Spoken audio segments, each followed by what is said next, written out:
जय हिंद दोस्तों, स्वागत है आप सभी का हिंदुस्तानी क्लासेज यूट्यूब चैनल में। दोस्तों आज की इस वीडियो पे हम आपके लिए लेकर आ गए हैं कक्षा 10 वालों के लिए हिंदी के मोस्ट इम्पॉर्टेंट क्वेश्चन जो हर साल आते हैं लगभग, और ये आपके बोर्ड एग्जाम में आ सकते हैं। तो वीडियो को पूरा ज़रूर देखो, इनके पूरे आपको मैं आसानी से समझा दूंगा और आपको समझ में आ जाएगा। तो चलिए देखते हैं। यहाँ पर सबसे पहले है यहाँ पर आकाशदीप के रचनाकार का नाम लिखिए। मोस्ट इम्पॉर्टेंट क्वेश्चन है दोस्तों, ठीक है। तो यहाँ पर आप लिख सकते हैं, आपको अगर रिमाइंड हो रहा हो तो आकाशदीप जो रचना है वो जयशंकर प्रसाद की है और ये कहानी विधा है, ठीक है। तो यहाँ पर आप लिख सकते हैं कि भाई आकाशदीप के रचनाकार का नाम लिखिए। तो यहाँ पर लिख सकते हैं कि भाई श्री जयशंकर प्रसाद है ना।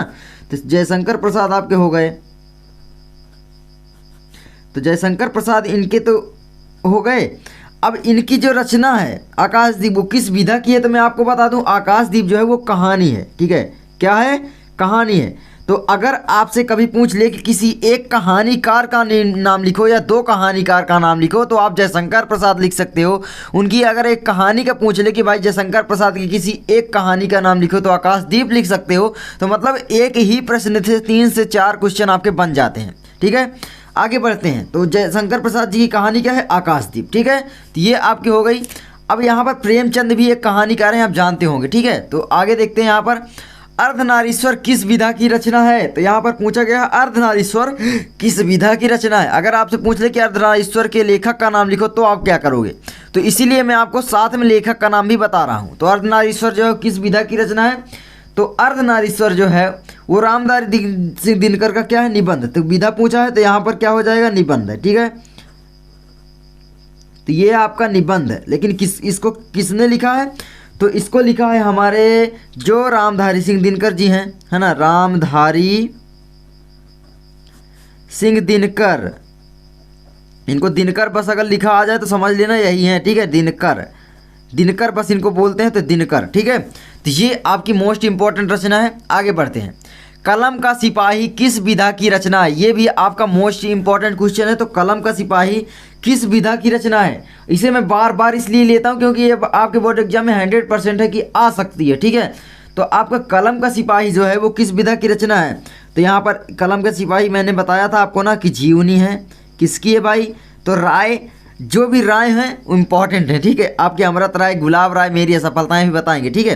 तो जीवनी है किसकी भाई?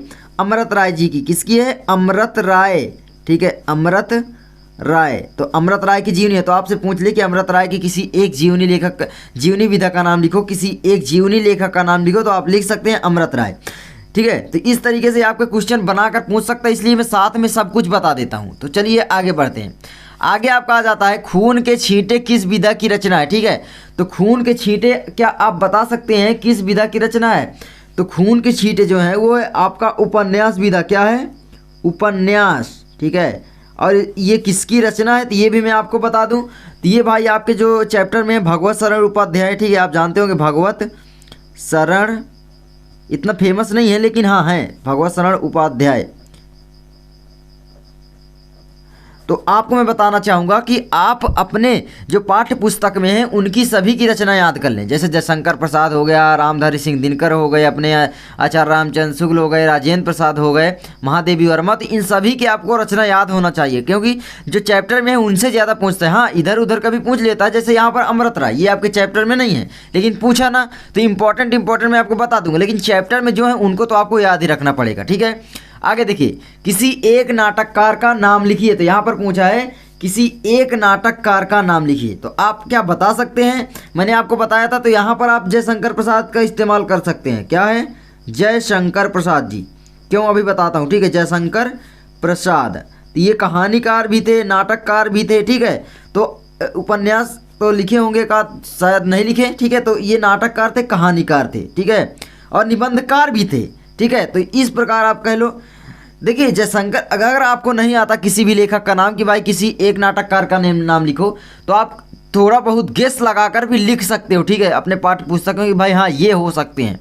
भाई गद्य में यही तो अच्छा होता है कि आप गेस लगाकर लिख दो। सबसे अच्छी बात अगर आपको नहीं आ रहा है, क्योंकि नंबर तो भाई कटने ही वाले हैं वैसे भी, लेकिन हाँ मिल सकते हैं ना, गेस लगाकर लिख दोगे भाई सही भी निकल जाता है। ज़्यादातर चांसेस होते हैं 70% से 80%, ठीक है। तो जयशंकर प्रसाद का जो है आपका नाटक क्या है ये आप बताइए। नाटककार का नाम तो आप लिख दिए, मैं इनके आपको नाटक बता दूँ। चंद्रगुप्त एक है नाटक, बहुत ही इंपॉर्टेंट है चंद्रगुप्त। पूछ सकता है ना कि भाई चंद्रगुप्त किस विधा की रचना या चंद्रगुप्त के लेखक का नाम लिखो। 2 क्वेश्चन इसमें बन सकते हैं। एक है आपका स्कंदगुप्त, बस गुप्त याद रखना बस, ठीक है। तो चंद्रगुप्त, स्कंदगुप्त। अब यहाँ पर अजात शत्रु, ध्रुव स्वामी, कामना, राजश्री, करुणालय, एक घूंट शोकोच्छ्वास, महाराणा का महत्व। तो बहुत सारे हैं लेकिन ये इंपॉर्टेंट है। चंद्रगुप्त, स्कंदगुप्त, अजात शत्रु, ध्रुव स्वामी, इनको आप याद रखना। ध्रुव स्वामी जो है वो महाकाव्य सा है, ठीक है। तो आप देख रहे कामायनी है महाकाव्य इनका, ठीक है। तो ये है आपका। आगे देखिए, चिंतामणि के लेखक का नाम लिखिए। तो चिंतामणि आपके चैप्टर नंबर 1 में ये लेखक हैं, आप बता सकते हैं। तो वो हैं आपके आचार्य रामचंद्र शुक्ल। कौन है? आचार्य रामचंद्र शुक्ल।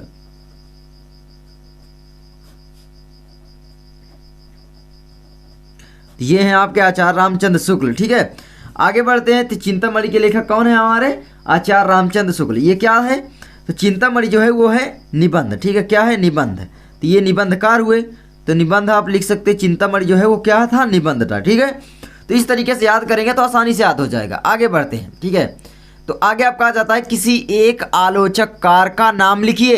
तो ठीक है, तो किसी एक आलोचककार का नाम क्या आप मुझे बता सकते हैं? तो आलोचककार का नाम देखिए आप लिख सकते हैं। यहाँ पर सबसे इंपॉर्टेंट है कि आचार्य रामचंद्र शुक्ल, ये आलोचककार भी थे और निबंधकार भी थे, इतिहासकार भी थे, ठीक है।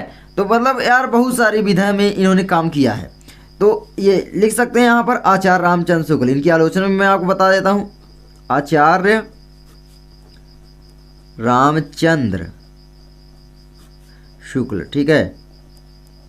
इनकी जो आलोचना थी सबसे इंपॉर्टेंट है रस मीमांसा। तो पूछ सकता है कि रस मीमांसा किस विधा की रचना है या रस मीमांसा के लेखक का नाम लिखो, ठीक है। तो मतलब 2 क्वेश्चन बनाकर पूछ सकता है। तो रस मीमांसा आप लिख सकते हो। यहाँ पर मैंने यार ये कर दिया, तो ऐसे बना देना मीमांसा, ठीक है। इस तरीके से रस मीमांसा ये आपकी मोस्ट इंपॉर्टेंट है। और उसके बाद भी आप एक लिख सकते हो कि भाई जयप्रकाश भारती जो हमारे हैं, क्या होते हैं? जय प्रकाश, ठीक है। जय प्रकाश भारती।